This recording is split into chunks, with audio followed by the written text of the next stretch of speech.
এত বেশি ছটপটানি কেন গো?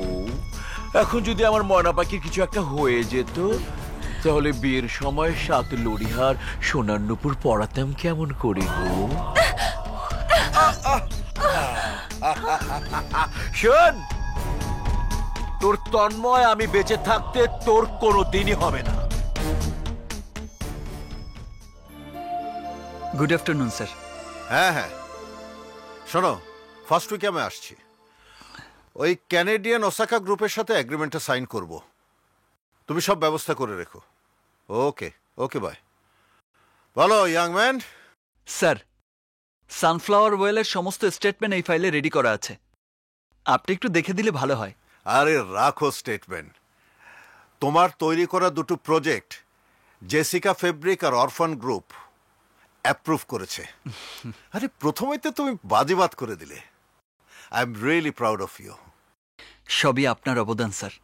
তন্ময়, তোমাকে অফিসিয়াল কাজের বাইরে একটা কাজ করতে হবে। আপনার প্রয়োজনে আমি যে কোনো কাজ করতে পারি, বলুন কি করতে হবে। আমাদের ফারা ফোন করেছিল, ওর গাড়িটা নষ্ট হয়ে গেছে, তাই অন্য একটা গাড়ি নিয়ে তুমি যদি কষ্ট করে ওকে নিয়ে আসতে খুব ভালো হতো। আপনি চিন্তা করবেন না, আমি ফারাকে নিয়ে আসছি। তুমি বললেই আমাকে তোমার সঙ্গে যেতে হবে, এই ধারণাটা তোমার হলো কি করে? তুমি একবার নিজের চেহারার দিকে তাকিয়ে দেখেছো? হু আর ইউ? একজন সচেতন মানুষ। আমি কখনোই ভুলে যাইনি আমার জন্ম এ দেশে, ভুলে যাইনি আমি বাঙালি। কিন্তু তুমি ভুলে গেছো, তুমি ভুলে গেছো তোমার শেকড় কোথায়। তুমি বাঙালি মেয়ে হয়ে ইংলিশ মেম হওয়ার চেষ্টা করছো। হোয়াট ডু ইউ সে? তোমার জানা নেই, নিজের কালচারকে ছোট করে মদের টেবিলে বসলেই ইংলিশ মেম সাজা যায় না। তুমি তোমার বাবা মার চোখ ফাঁকি দিয়ে যা করছো তা 100% তোমার বেলাল্লাপনা, যার সাথে তোমার সংস্কৃতি, তোমার সভ্যতার কোনো মিল নেই। তুমি যে নাইট ক্লাবে নিজেকে শো করছো, একবার কি চারপাশে তাকিয়ে দেখেছো সবাই তোমার দিকে কি চোখে দেখছে? তুমি কিন্তু সীমা ছাড়িয়ে যাচ্ছ। মোটেও না। আমি শুধু তোমাকে মনে করিয়ে দিতে চাইছি, তুমি একজন 100% বাঙালি মেয়ে। এই ওয়েস্টার্ন ড্রেস তোমার শরীরে বেমানান। একবার তোমার মায়ের শাড়ি পরে আয়নার সামনে দাঁড়িয়ে তাকিয়ে দেখো, মনে হবে এই তুমিই নাটোরের বনলতা সেন, এই তুমিই শেষের কবিতা লাবণ্য, এই তুমিই সুরঞ্জনা। আমি জানি না তুমি রবীন্দ্রনাথ জীবনানন্দ দাশ পড়েছ কিনা। তুমি এখান থেকে যাবে কিনা জানতে চাই। যাব, তবে তোমাকে এই নোংরা পরিবেশ থেকে সাথে করে নিয়ে যাব। রবিন, তুমি কি দেখতে পাচ্ছ না তোমার সামনে এই ইডিয়েটটা আমাকে অর্ডার করছে? আমি কিন্তু ওকে টলারেট করতে পারছি না। এই, তুই কি বেরিয়ে যাবি না ধাক্কা মেরে বের করে দেবো? চুপ! একটা মারবো না, তোর এই নিজের চেহারা নিজেই চিনতে পারবি না।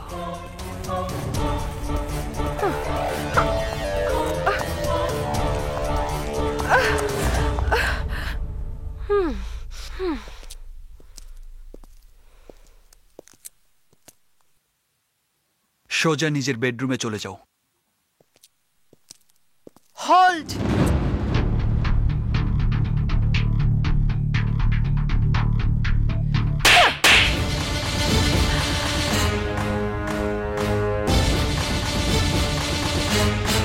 এই, নিজেকে তুই কি মনে করিস?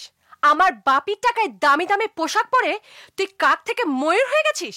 শোন, এই ময়ূর সাজ তুই আমার বাপিকে দেখাবি, আমাকে না। This is Audacity, mind it.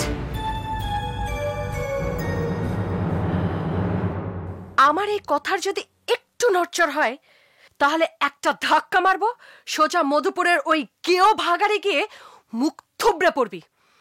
Understand? I think you better understand. দাঁড়াও।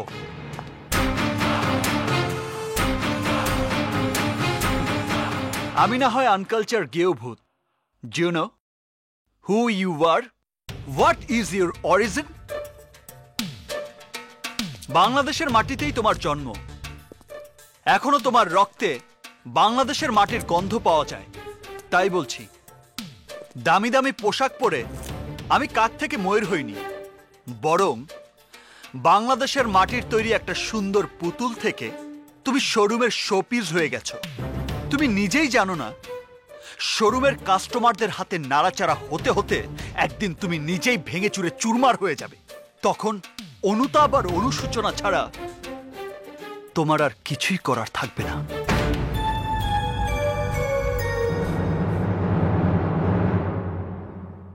এখনো সময় আছে, নিজেকে বদলে ফেলো। একবার, শুধু একবার মাটির শেকড়ের টানে নিজের গ্রামটাকে দেখে এসো।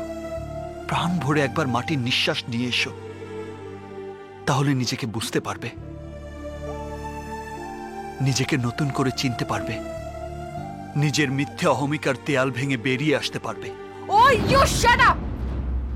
তোর মতো একটা গৃহভূতের উপদেশ আমি কোনোদিনই শুনবো না। ফারহা, এটা তোর কোন ধরনের ব্যবহার? তুই তন্ময়ের মুখে চড় মারলি? শুধু চর মারা দেখেছো? আমাকে কিভাবে বাড়ি পর্যন্ত নিয়ে এসেছে সেই দৃশ্যটা তো দেখোনি। দেখলে বলতে আমি যা করেছি ঠিক করেছি। মোটেও ঠিক করিসনি। তন্ময় তোর বাবার বন্ধুর ছেলে। একবার যদি তোর বাবা জানতে পারে তুই তন্ময়ের মুখে চড় মেরেছিস, তাহলে তোর বাবা তন্ময়ের কাছে কতটা ছোট হয়ে যাবে তুই জানিস না? তাহলে ওই তন্ময় আমার ফ্রেন্ড সার্কেলের সামনে যে বিহেভিয়ার করেছে সেটা বাপির সাপোর্টেই করেছে। বাপি আসলে কি মনে করে আমি বাপির কাছে কিছুই না, ওই তন্ময় সবকিছু। এসব কি বলছিস তুই? তুই কি জানিস না তুই তোর বাবার কাছে কত বেশি প্রিয়? ওই গৃহভূতটা এই বাড়িতে এন্ট্রি নেবার আগ পর্যন্ত ছিলাম। শোনো, বাপিকে বলে দিও আগামীকাল আমার বার্থডের পরিবর্তে তন্ময়ের বার্থডে করতে। ফারহা, মাথা গরম করিস না। তোর বাবা তোর জন্মদিন উপলক্ষে বিরাট একটা পার্টির আয়োজন করেছে। আমি তোর মা হয়ে বলছি, তোর বাবার সম্মান যেন নষ্ট না হয়, জন্মদিনটা যেন সুন্দর মতো হয়।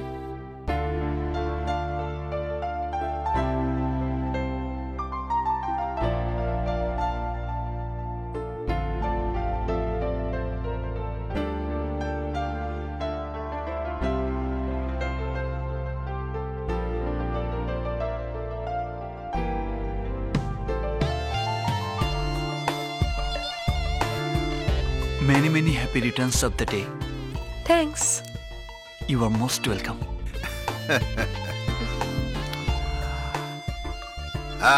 চলো শুরু হয়ে যাক মামনি।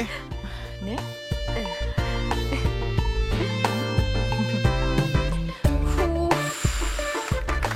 Happy birthday to you. Happy Happy birthday, birthday dear to Farah. you. Happy birthday Happy to birthday dear Farha. Happy birthday to you.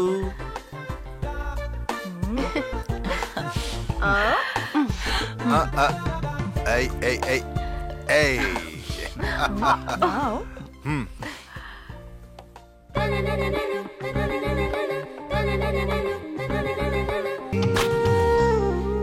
দূরে চলে গেলে মানুষ মানুষকে ভুলে যায়। এত অল্প সময়ে তুমি আমাকে ভুলে গেলে তন্ময়।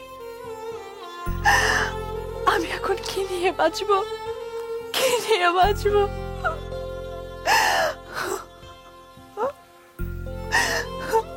মা, মারে একটু খায় নে। না বাবা, আমি খাবো না। তন্ময় আমাকে ভুলে গেছে। মারে, ভালোবাসার বন্ধন কখনো ছিঁড়া যায় না। আমার মন কইতাছে তন্ময় সুস্থ হয়ে শীঘ্রই চলে আইব। এখন একটু খায় নে মা। বাবা,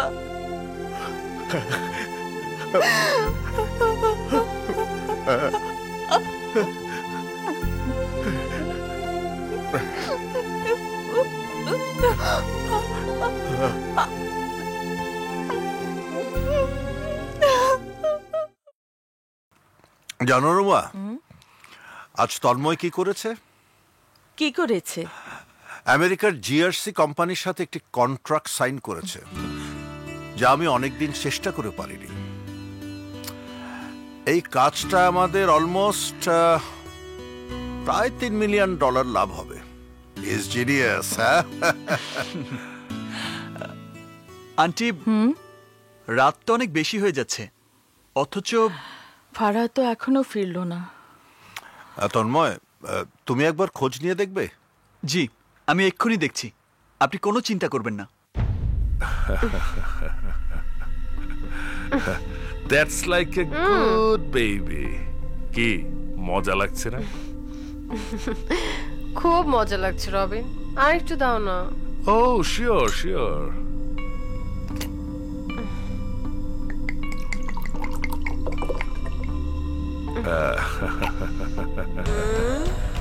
এই দিনটার জন্যই এতগুলো দিন অপেক্ষা করেছি। আজ হবে আমার অপেক্ষার শেষ দিন।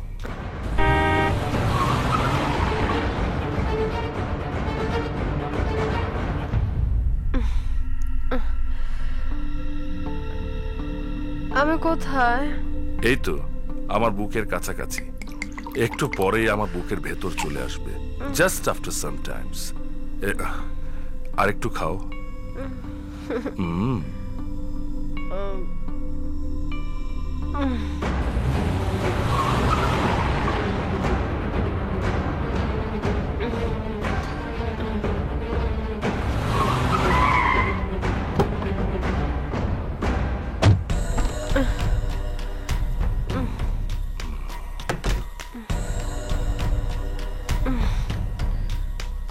তুমি আমাকে কোথায় নিয়ে এলে রবিন? আমার রিজার্ভেশন করা সুইটে। কেন? Because this is the proper place. তোমার আমার মিলনের জন্য এর কোনো বিকল্প নেই, তাই। Robin! Oh no, don't be so angry my darling, be cool. Robin, ছাড়! হেল্প! বাঁচাও আমাকে! রবিন, ছাড়ো! হেল্প! আমাকে কেউ বাঁচাও! রবিন, হেল্প! রবিন, ছাড়ো আমাকে! আমাকে না! না! রবিন, ছাড়ো! রবিন! তুই? হ্যাঁ, আমি। বাঙালি মেয়েদের সম্মানে আঘাত করলে তার পরিণাম কি হয় তা আজ আমি তোকে বুঝিয়ে দেব।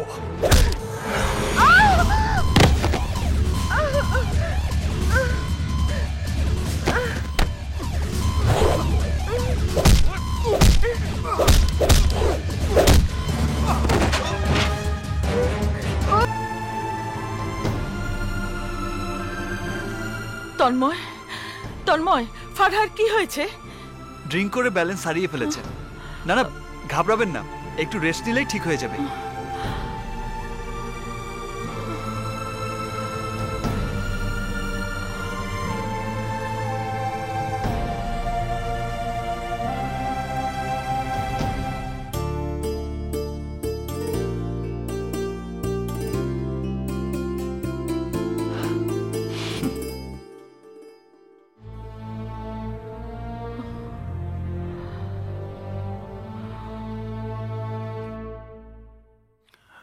তন্ময়, ফারহার কোনো ক্ষতি হয়নি আঙ্কেল, কিন্তু আমার পৌঁছতে একটু দেরি হলে অনেক বড় ক্ষতি হয়ে যেত।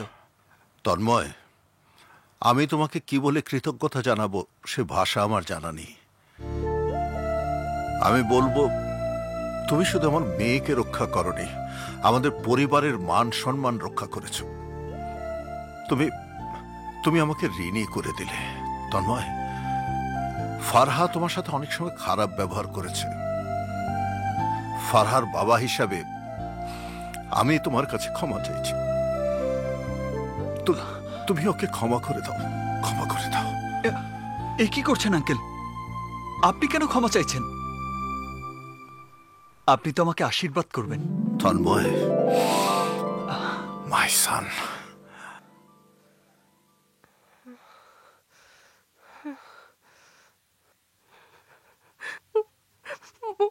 মামনি, আমি ভুল করেছি মামনি, তোমাদের কথা না শুনে আমি ভুল করেছি, তুমি আমাকে ক্ষমা করে দাও। I'm sorry, I'm really sorry. Farha, ক্ষমা পেতে হলে তোকে আরেকজনের কাছে ক্ষমা চাইতে হবে। সে একজন হচ্ছে তন্ময়, যাকে তুই আনকালচার্ড কেউ ভূত বলে বারবার অপমান করেছিস। একবার, শুধু একবার ভেবে দেখ, ওই ছেলেটা আজ তোর জীবনে কত বড় উপকার করেছে। তন্ময় তোকে চোখে আঙ্গুল দিয়ে দেখিয়ে দিয়েছে কে তোর শত্রু আর কে তোর বন্ধু। মামনি, মামনি, কে আমি, কি আমার পরিচয়?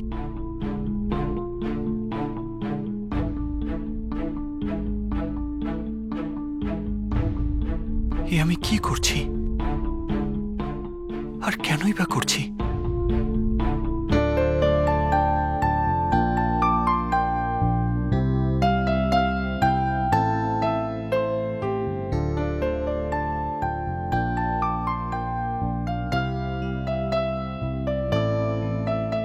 ফারহা ম্যাম, হ্যাঁ আমি। আমার অপরাধের জন্য ক্ষমা চাইতে এসেছি। কি বলছেন আপনি? হ্যাঁ, যে অপমান আমি তোমাকে করেছি আমি জানি তা ক্ষমার যোগ্য নয়। না মেম সাহেব, আপনি কেন ক্ষমা চাইবেন? চাইবো এজন্য, তোমার উপর যে অন্যায় অবিচার আমি করেছি, তুমি ক্ষমা না করলে আমি পাপ মুক্ত হব না। আমার ভালোর জন্য তুমি আমাকে সঠিক রাস্তা দেখিয়েছিলে, কিন্তু আমি তোমাকে গেও ভূত বলে অপমান করেছিলাম, এমনকি তোমার গায়ে হাতও তুলেছিলাম। তুমি নীরবে সহ্য করেছিলে, আমাকে বাঙালি বানাতে চেয়েছিলে। মেম সাহেব, আমি যা করেছি আমার কর্তব্য করেছি। আমি সব সময় মনে করেছি এমন ভালো বাবা মায়ের মেয়েটা যেন নষ্ট না হয়ে যায়, তাই অধিকারের বাইরে অনেক কিছু করেছিলে বলেই আমি নতুন পথের সন্ধান পেয়েছি, নিজেকে চিনতে শিখেছি, ভুলের অন্ধকার থেকে বেরিয়ে এসে আলোর সন্ধান পেয়েছি, নতুন করে নিজেকে আবিষ্কার করেছি। তুমি সামনে এসে না দাঁড়ালে আমি হয়তো এতদিনে শেষ হয়ে যেতাম। একদিন হয়তো নিজের প্রতি ঘৃণায় আত্মহত্যা করতাম। মেম সাহেব, হ্যাঁ তন্ময়, আমি এখন আর আমার নই, শুধুই তোমার। তাই তো ছুটে এসেছি তোমার কাছে। তোমার তৈরি করা লাবণ্যকে, তোমার তৈরি করা সুরঞ্জনাকে তোমার বুকে একটু আশ্রয় দেবে না? ফারহা। হ্যাঁ তন্ময়, এই ফারা তোমার, শুধুই তোমার।